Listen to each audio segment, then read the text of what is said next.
اللہ کی نعمتوں کا شکر کرنا چاہیے۔ اللہ نے خود ارشاد فرمایا کہ وَأَمَّا بِنِعْمَةِ رَبِّكَ فَحَدِّثْ، اور اپنے رب کی نعمت کا اعلان کرو۔ تو مولانا مفتی وسیع الرحمان صاحب، میرے ذہن میں یہ کھٹک پیدا ہوتی ہے کہ اللہ کی ایک دو نعمت تو ہے نہیں کہ جس کا ہم شکر ادا کریں، ایک دو نعمت تو ہے نہیں کہ جس کا ہم ذکر کریں، ایک دو نعمت تو ہے نہیں کہ جس کا ہم چرچا کریں، ایک دو نعمت تو ہے نہیں کہ جس کا ہم اعلان کریں، ایک دو نعمت تو ہے نہیں کہ ہم جس کا خوب خوب چرچا و اعلان کریں۔ بے شمار نعمتیں ہیں۔ زمین کا فرش میرے رب کی نعمت، آسمان کا شامیانہ میرے رب کی نعمت، چاند اور سورج کے چراغ میرے رب کی نعمت، ستاروں کی قندیلیں میرے رب کی نعمت، آبشار کے نہریں میرے رب کی نعمت، ستاروں کی قندیلیں میرے رب کی نعمت، یہ سب میرے رب کی نعمتیں ہیں۔ عرش و فرش میرے رب کی نعمت، بحر و بر میرے رب کی نعمت، شجر و حجر میرے رب کی نعمت، شمس و قمر میرے رب کی نعمت، لعل و گوہر میرے رب کی نعمت۔ تھوڑا سا گہرائی میں ڈوب جاؤ تو شبیر و شبر میرے رب کی نعمت، سارے مجاہدین بدر میرے رب کی نعمت، اور قریب ہو کر کے سوچو تو مکہ اور مدینہ میرے رب کی نعمت، عرب و عجم میرے رب کی نعمت، بو بکر و عمر میرے رب کی نعمت، عثمان و حیدر میرے رب کی نعمت، سلمان و بوسر میرے رب کی نعمت، شبیر و شبر میرے رب کی نعمت، سلہٹ مائی بھنڈار میرے رب کی نعمت، مکہ مدینہ میرے رب کی نعمت، اجمیر و بغداد میرے رب کی نعمت، یہ سب تو میرے رب کی نعمتیں ہیں۔ سبحان اللہ۔ ہم اپنے رب کی کون سی نعمت کا ذکر کریں؟ دیوا چورا میرے رب کی نعمت، پنڈوا کچھوچھا میرے رب کی نعمت، بریلی اجمیر میرے رب کی نعمت، مج بھنڈار شاہ امانت اور یہ بایزید بستانی میرے رب کی نعمت۔ ہم اپنے رب کی کون سی نعمت کا ذکر کریں کہ رب کی نعمت کا ذکر بھی ہو جائے اور کسی نعمت کی دل آزاری بھی نہ ہونے پائے؟ ہم کون سی نعمت کا ذکر کریں؟ اللہ نے بے شمار نعمتیں عطا فرمائیں، لیکن کسی نعمت کے دینے پر یہ نہیں فرمایا کہ اے بندو میں تم کو یہ نعمت دے رہا ہوں، زندگی یہ نعمت، آنکھ میں روشنی یہ نعمت، منہ میں زبان یہ نعمت، کان میں قوت سماعت یہ نعمت، سانس لے رہے ہو یہ نعمت، اندر لے رہے ہو وہ بھی نعمت، باہر آ رہی ہے وہ بھی نعمت، اندر جا کر باہر نہ آئے تو زندگی ختم، باہر آ کر اندر نہ جائے تو زندگی ختم۔ تو گویا اللہ کی نعمت ایک دو نہیں بلکہ ہر سانس میرے رب کی نعمت ہے۔ تو اللہ نے کہیں یہ نہیں فرمایا کہ اے میرے بندو یہ نعمت دے کر میں تم پر احسان کر رہا ہوں، لیکن جب اللہ تبارک و تعالیٰ نے اپنے پیارے رسول جناب محمد الرسول اللہ صلی اللہ علیہ وسلم کو اس خاکدان عالم میں بھیجا تو ارشاد فرمایا کہ لقد من اللہ علی المؤمنین اذ بعث فیہم رسولا، یعنی اللہ تبارک و تعالی نے مومن بندوں پر بڑا احسان عظیم فرما دیا ہے کہ ان میں بڑی عظمت والا رسول بھیج دیا ہے، بڑی شان والا رسول بھیج دیا ہے، بڑی شوقت والا رسول بھیج دیا ہے۔ معلوم یہ ہوا کہ وہ نعمت عظمی ہے کہ جس نعمت کے دینے پر اس نعمت کا عطا فرمانے والا خدا اپنے بندوں پر احسان جتلا رہا ہے۔ اگر اس مخصوص محفل میں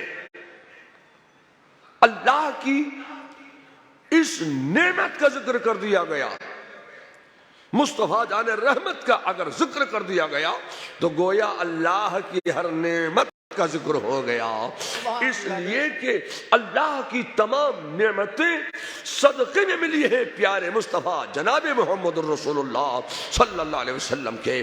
اگر مصطفیٰ کا ذکر کر دیا گیا وہیں ابو بکر و عمر کا ذکر ہو گیا، عثمان و حیدر کا ذکر ہو گیا، سلمان و بوذر کا ذکر ہو گیا، شبیر و شبر کا ذکر ہو گیا، تمام مجاہدین بدر کا ذکر ہو گیا، اللہ کی تمام نعمتوں کا ذکر ہو گیا۔ اسی لیے تو اعلیٰ حضرت فاضل بریلوی نے فرمایا کہ وہ جو نہ تھے تو کچھ نہ تھا، اور وہ جو نہ ہو تو کچھ نہ ہو، جان ہے وہ جہان کی، جان ہے تو جہان ہے۔ جب جان جہان کی علم پر حملہ ہوا، رسول اللہ کے علم پر جب حملہ ہوا، علم غیب مصطفیٰ پر جب حملہ ہوا، رسول اللہ کی شان پر جب حملہ ہوا، اس وقت اعلیٰ حضرت مکہ شریف میں تھے، حج کے لیے تشریف لے گئے تھے، اور آپ کی طبیعت علیل تھی۔ ابھی مولانا نے اعلیٰ حضرت کی ایک کتاب کا ذکر فرمایا، مولانا مفتی وسیع الرحمن صاحب نے، العطایا النبویہ الدولۃ المکیہ بالمادۃ الغیبیہ کا انہوں نے ذکر کیا۔ بوڑھا ہو گیا ہوں، ذہن ادھر ادھر چلا جاتا ہے۔ الدولۃ المکیہ بالمادۃ الغیبیہ کا ذکر کیا۔ اعلیٰ حضرت کی طبیعت علیل ہے، بخار کے عالم میں ہیں۔ یہ علماء سو، ادیان باطلہ، فرقہ باطلہ، گستاخان اولیاء، غداران خدا، باغیان رسول، یہ بھی پہنچے ہوئے تھے، اور انہوں نے جان لیا کہ اعلیٰ حضرت مولانا احمد رضا حج کرنے کے لیے آئے ہوئے ہیں۔ تو علماء مکہ کو کہا کہ ہندوستان سے ایک ایسا مولوی آیا ہے حج کرنے کے لیے جو علم غیب رسول کو ثابت کرتا ہے۔ تو اعلیٰ حضرت کے پاس سوال آ گیا، اعلیٰ حضرت کے پاس سوال آیا، طبیعت علیل ہے، اعلیٰ حضرت نے 8 گھنٹے میں ایک کتاب تصنیف فرمائی۔ اس کتاب کا نام رکھا الدولۃ المکیہ بالمادۃ الغیبیہ۔ شریف مکہ کے بارگاہ میں اس کتاب کو پیش کیا گیا۔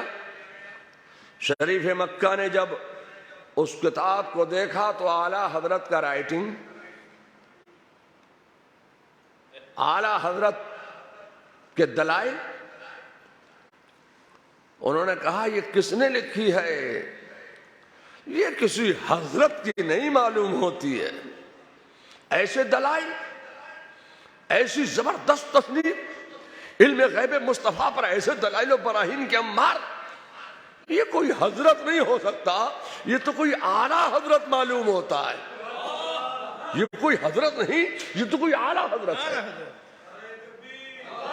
اللہ اکبر، یا رسول اللہ، غوث اعظم رسول اللہ۔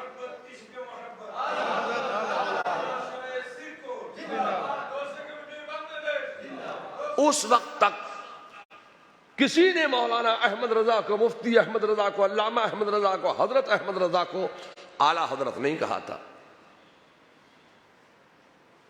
جب اعلیٰ حضرت کی وہ تصنیف الدولۃ المکیہ بالمادۃ الغیبیہ جب شریف مکہ کے دربار میں پیش کی گئی تو انہوں نے سب سے پہلے مفتی احمد رضا، حضرت احمد رضا، علامہ احمد رضا، محدث احمد رضا، مفکر احمد رضا، مدبر احمد رضا کو سب سے پہلے اعلیٰ حضرت کہا ہے۔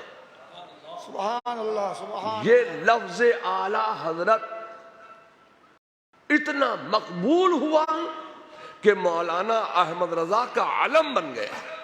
علم بن گیا علم بن گیا علم بن گیا. مولانا احمد رضا مفتی احمد رضا حضرت احمد رضا کا یہ علم بن گیا ہے. جب اعلی حضرت بولا جائے گا تو ذہن سیدھا بریلی مفتی احمد رضا کی مقدس شخصیت ذہن میں آ جائے گی. یہ ان کا نام نہیں، یہ ان کا علم ہے. تو جب اعلی حضرت کو اب انہوں نے طلب کیا کہ کون سا ایسا عالم ہے جس نے رسول اللہ کے علم غیب پر ایسے دلائل کے انبار لگائے ہیں، تو شریف مکہ نے ان کو بلایا، اپنے برابر میں کرسی بچھوائی اور مفتی احمد رضا کو، علامہ احمد رضا کو، حضرت احمد رضا کو اپنے برابر بٹھایا اور پوچھا کیا یہ کتاب آپ کی ہے، آپ نے لکھی ہے؟ تو مولانا احمد رضا نے، حضرت احمد رضا نے، علامہ احمد رضا نے فرمایا جی ہاں یہ میں نے ہی لکھی ہے، یہ میں نے ہی دلائل پیش کیے ہیں. تو انہوں نے کہا آپ کا قلم کسی حضرت کا نہیں، معلوم ہوتا ہے آپ تو اعلیٰ حضرت ہیں. تو اب انہوں نے کہا، خوش ہو گئے وہ شریف مکہ، کیونکہ بڑے خوش عقیدہ تھے. خوش عقیدگیت کی بنیاد پر انہوں نے کہا خوش ہو کر کہ آپ کیا چاہتے ہیں، مانگیے، کچھ مانگیے.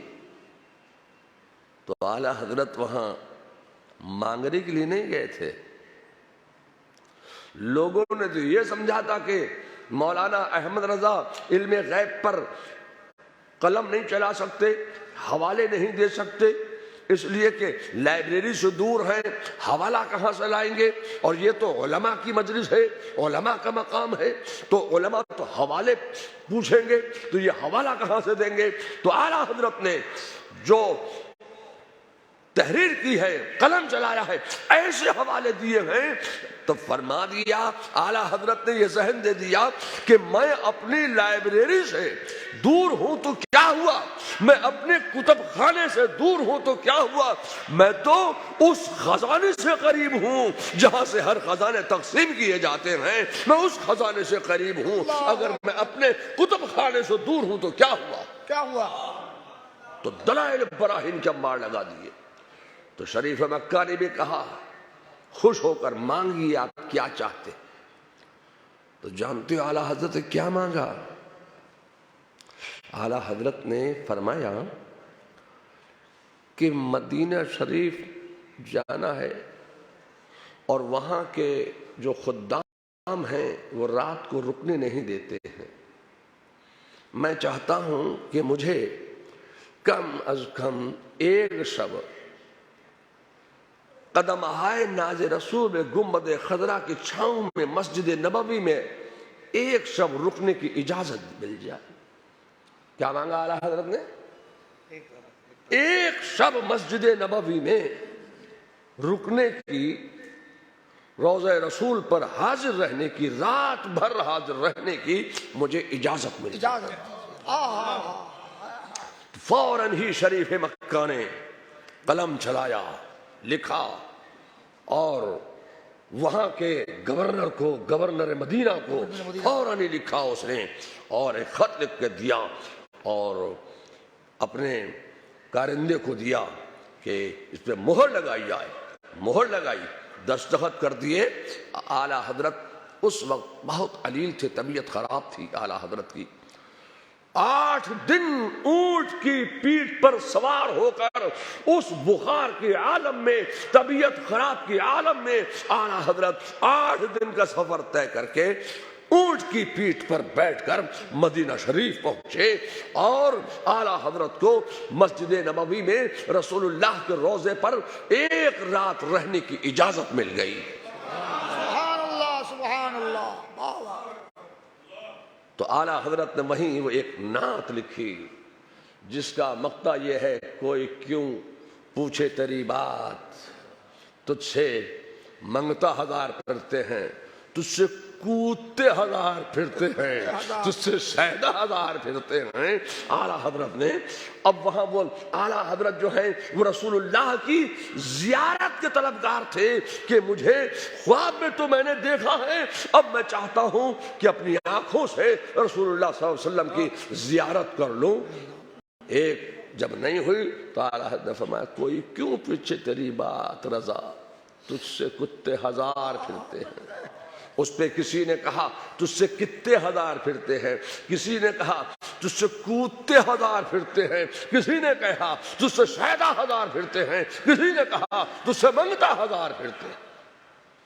اور جب رسول اللہ کو زیارت ہو گئی، اعلیٰ حضرت کو جب رسول اللہ کی زیارت ہو گئی تو فرمایا کہ اللہ کی سرتاب قدم شان ہے یہ، انسان ہی انسان، وہ انسان ہے یہ، قرآن تو ایمان بتاتا ہے انہیں، ایمان یہ کہتا ہے میری جان ہے یہ، میری جان ہے یہ۔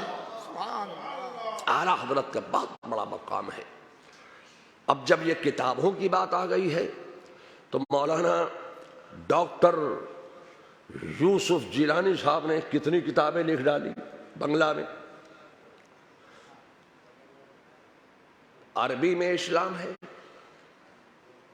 اردو میں ہے، فارسی میں ہے۔ اب اگر آپ یہ سوچے کہ رسول اللہ تو بنگلہ نہیں جانتے تھے تو نہیں چلے گی۔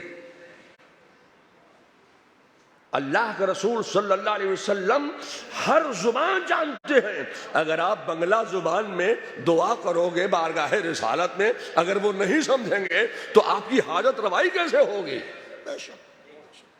جب حضرت آدم علیہ نبینا علیہ السلام دنیا کی ہر زبان پر اللہ نے ان کو قادر بنا دیا تھا، تو رسول اللہ کے صدقے میں، جن کے صدقے میں اللہ نے آدم کو پیدا کیا، جب وہ ہر زبان پر قدرت رکھتے ہیں تو میرے مصطفیٰ بھی ہر زبان پر قادر ہیں، ہر زبان سمجھتے ہیں، ہر زبان پر دعا کرنے والا کا جواب بھی دیتے ہیں۔ ہر زبان میں رسول اللہ کی بارگاہ میں سلام کے نذرانے پیش ہو رہے ہیں، میرے مصطفیٰ سمجھ رہے ہیں اور جواب بھی دے رہے ہیں۔ جواب بھی دے رہے ہیں۔ سبحان اللہ سبحان اللہ سبحان اللہ۔ تو بنگلہ بھی رسول اللہ صلی اللہ علیہ وسلم، بنگلہ ہی نہیں، ہندی بھی، اردو بھی، عربی بھی، فارسی بھی، جتنی زبانیں دنیا میں بولی جاتی ہیں، ہر زبان میں میرے مصطفیٰ جان رحمت صلی اللہ علیہ وسلم کو یاد کیا جا رہا ہے، اور جو رسول اللہ کو جس زبان میں یاد کر رہا ہے میرے مصطفیٰ سمجھ رہے ہیں۔ تو بنگلہ زبان میں مولانا یوسف جیلانی صاحب نے کتابوں کا انواد کیا، ترجمہ کیا، ٹرانسلیشن کیا۔ بہت سی کتابیں میرے سامنے انہوں نے رکھی ہیں۔ اللہ تعالیٰ ان کی تصنیف کردہ کتابوں کو قبول عام عطا فرمائے۔ آمین آمین۔ چونکہ ہم اور آپ سب اعلیٰ حضرت کے ماننے چاہنے والے ہیں، بزرگوں کے ماننے چاہنے والے ہیں، تو مجھے ایک بات یاد آئی کہ ابو المظفر محی الدین اورنگزیب عالمگیر نے 500 علماء کو اکٹھا کیا، جمع کیا، اور ان 500 علماء کے ذمے ایک کام لگایا کہ آپ مسائل جمع کیجئے، فقہ پر ایک کتاب تیار کیجئے۔ تفصیلی گفتگو کا موقع نہیں ہے چونکہ اب 10:10 ہو چکے ہیں اور میں چاہتا ہوں کہ 5 منٹ میں گفتگو ختم ہو جائے۔ تو 500 علماء کو انہوں نے دلی میں طلب کیا۔ اس وقت کے چیدہ علماء، بڑے منتخب علماء، بڑے اکابرین علماء، اس وقت کے جید علماء کو 500 علماء کا انتخاب کیا انہوں نے غیر منقسم ہندوستان سے، اور 500 علماء کو جمع کیا دلی میں، اور ان کو دلی میں رکھا، ان کے قیام طعام کا انتظام کیا، اور 500 روپیہ مہینہ اس وقت کا محی الدین اورنگزیب عالمگیر نے 500 روپیہ مہینہ دیا۔ ان 500 علماء نے مل جل کر 5 سال میں ایک کتاب لکھی۔ جانتے ہو اس کتاب کا نام کیا ہے؟ اس کتاب کا نام ہے فتاوی عالمگیری، فتاوی ہندیہ۔ کون سی درسگاہ ایسی ہے، کون سا مدرسہ ایسا ہے جس میں وہ کتاب موجود نہیں ہے؟ 500 علماء نے ایک کتاب لکھی،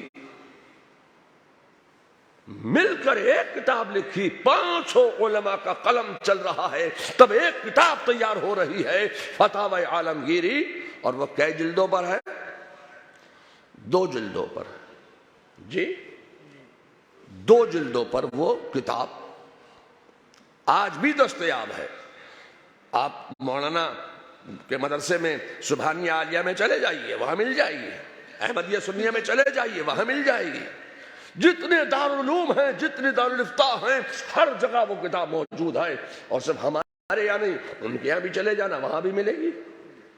تو 500 علماء کا قلم چل رہا ہے 5 سال تک۔ ان 500 علماء نے 5 سال میں مل جل کر ایک کتاب لکھی، اس کتاب کا نام ہے فتاوی عالمگیری۔ اب میں آپ سے کہنا چاہتا ہوں کہ اعلیٰ حضرت فاضل بریلوی نے صرف ایک کتاب لکھی ہے، جس کتاب کا نام ہے فتاوی رضویہ۔ وہ 500 لوگوں نے، 500 علماء نے 500 قلم نے نہیں لکھی ہے، وہ ایک تنہا احمد رضا کے قلم نے لکھی۔ آج جب اس کتاب پر کام ہوا تو آج 32 جلدوں میں اگر آپ میں سے کوئی بڑے سے بڑا پہلوان بھی اگر آ جائے تو وہ اکیلا اٹھا نہیں سکتا ہے، اٹھا نہیں سکتا، اتنی موٹی کتاب اعلیٰ حضرت نے تنے تنہا۔ میں آپ سے کہنا چاہتا ہوں خدا کی قسم، 500 علماء کا قلم ایک طرف ہے اور ایک تنہا احمد رضا کا قلم ایک طرف ہے۔ اللہ اکبر، اللہ اکبر، یا رسول اللہ، غوث اعظم دستگیر زندہ باد۔ تو اعلیٰ حضرت فاضل بریلوی کی جو شان ہے، ان کا علم و فضل و کمال ہے، ہم اس کو کیا جان سکتے ہیں؟ تو اعلیٰ حضرت فاضل بریلوی کے کتب ہر جگہ ملتی ہیں، اور جس چیز پر پابندی لگائی جاتی ہے اس چیز کو لوگ زیادہ حاصل کرنا چاہتے ہیں۔ بے شک، ضرور، برحق۔ کنز ایمان کو کون جانتا تھا؟ کون جانتا تھا؟ کون جانتا؟ اگر عرب میں یہ کنز ایمان پر پابندی نہ لگواتے تو ہندی میں ہے، اردو میں ہے، بنگلہ میں ہے، بنگلہ میں تو نہیں تھا پہلے، ابھی ہے۔ یہ احمدیہ سنیہ کے مدرسین جمع ہوئے، بنگلہ دیش کے علماء جمع ہوئے، اور ان تمام علماء نے مل جل کر ایک کمیٹی بنائی۔ اس کمیٹی میں مولانا یوسف الجیلانی صاحب کو رکھا اور ان علماء کو رکھا۔ مفتی عبد المنان صاحب نے اس اعلیٰ حضرت کے قرآن، اعلیٰ حضرت کا کنز ایمان ترجمہ کیا، اعلیٰ حضرت نے قرآن کا، اس کا نام رکھا کنز ایمان۔ اب میں یہاں پر کہنا چاہتا ہوں کہ اعلیٰ حضرت نے وہ کنز ایمان کا ترجمہ تو کر دیا، تفسیر نہیں لکھی۔ اشرفی رضوی کا جھگڑا بہت لگا ہوا ہے، قرآن کو بھی الگ کر دو، اشرفی الگ کر دو، رضوی الگ کر دو۔ قرآن جو ہے اور ترجمہ کرنے والی شخصیت کا نام ہے امام احمد رضا، اور اسی اعلیٰ حضرت کے قرآن ترجمہ کنز ایمان پر تفسیر لکھنے والے کا نام ہے مولانا صدر الفاضل مولانا نعیم الدین مراد آبادی اشرفی۔ ماشاءاللہ، رضوی اور اشرفی۔ تو قرآن کو بھی اشرفی رضوی میں بانٹ دو. یا اللہ یہ کیسی آپ بات کر رہے ہیں؟ بے شک بے یہ کیسی بٹائی آپ کر رہے ہیں؟ یہ زمین تھوڑی ہے کہ بٹائی پہ چل جائے گی. یہ عقیدہ ہے. میں آپ کہنا چاہتا ہوں کہ آپ حضرت سیدنا عبد الرحمن چوروی سے محبت کرو، عقیدت مضبوط ہو جائے گی. حضرت مولانا سید طیب شاہ سرکوٹی سے محبت کرو، عقیدت مضبوط ہو جائے گی. حضرت سیدنا احمد اللہ مہد بھنڈاری سے محبت کرو، عقیدت مضبوط ہو جائے گی. حضرت شاہ جلال سے محبت کرو، عقیدت مضبوط ہوگی. حضرت باجزید بستانی سے محبت کرو، عقیدت مضبوط ہوگی. حضرت شاہ امانت سے محبت کرو، عقیدت مضبوط ہوگی. حضرت خواجہ سے محبت کرو، عقیدت مضبوط ہوگی. حضرت مخدوم علی الحق پانڈوی سے محبت کرو، عقیدت مضبوط ہوگی. حضرت مخدوم جہانگیر اشرف سمنانی سے محبت کرو، عقیدت مضبوط ہوگی.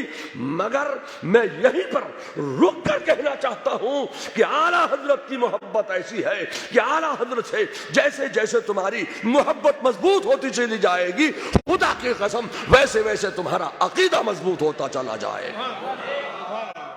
تمام بزرگوں کی عقیدت سے، محبت سے عقیدت مضبوط ہوتی ہے، اور اعلیٰ حضرت کی محبت سے عقیدہ مضبوط ہوتا ہے. عقیدہ مضبوط ہو. میں آپ سے کہنا چاہتا ہوں کہ ہمارے یہاں سلسلے کا کوئی تعصب نہیں ہے، اللہ اکبر. کوئی تعصب نہیں. کوئی تعصب نہیں. اگر کسی بھی سلسلے کا مرید ہو، وہ سنی ہے تو ہمارا ہے، ہم اس کے ہیں. سری کوٹی ہو، چوروی ہو، یا مہد بھنڈاری ہو، چاہے پنڈوا کا مرید ہو، دیوا کا مرید ہو، کچھوچا کا مرید ہو، جس کا بھی مرید ہو، جس سلسلے کا بھی ہو، چشتی ہو، ابو العلائی ہو، سہر وردی ہو، کسی بھی سلسلے کا ہو، اگر وہ سنی ہے تو ہمارا. ہمارے یہاں عقیدہ دیکھا جاتا ہے، سلسلہ نہیں دیکھا جاتا ہے. اعلیٰ حضرت فاضل بریلوی کا یہ درس نہیں ہے. اختلافات کا پیغام احمد رضا نے نہیں دیا ہے. اعلیٰ حضرت نے جو پیغام دیا ہے وہ عشق و محبت کا پیغام دیا ہے، اتحاد کا پیغام دیا ہے، موافقت کا پیغام دیا ہے، محبت کا پیغام دیا ہے. عشق رسالت کا پیغام دینے والے کا نام ہے احمد رضا. میں بوڑھا آدمی ہوں، جب بولنے پہ آتا ہوں تو مجھے ہوش نہیں رہتا ہے. بہت اچھا کیا، بہت اچھا. تو میں یہ سوچتا یہ ہوں کہ یہ کوئی بہت بڑی محفل تو ہے نہیں کہ اس میں کوئی جوشیلی تقریر کی جائے. یہ ایک مخصوص محفل ہے مخصوص بات ہے. کچھ کتابوں کا کہ رسم اجرا کے لیے. رسمی جا کے جی جی جی. اس محفل کا انعقاد کیا مولانا ڈاکٹر یوسف الجیلانی کے رفقا نے، ان کے احبا نے. تو یہ ایک کتابوں کے اجرا کی محفل ہے. اس محفل پاک میں جو کچھ ذکر و اذکار ہوا، جو کچھ قرآن کریم کی تلاوت کی گئی، جو کچھ درود و سلام کے نذرانے پیش ہوئے، ما حضر یہ سب بارگاہ رسالت میں نظر ہے. آمین. اس سب کا ثواب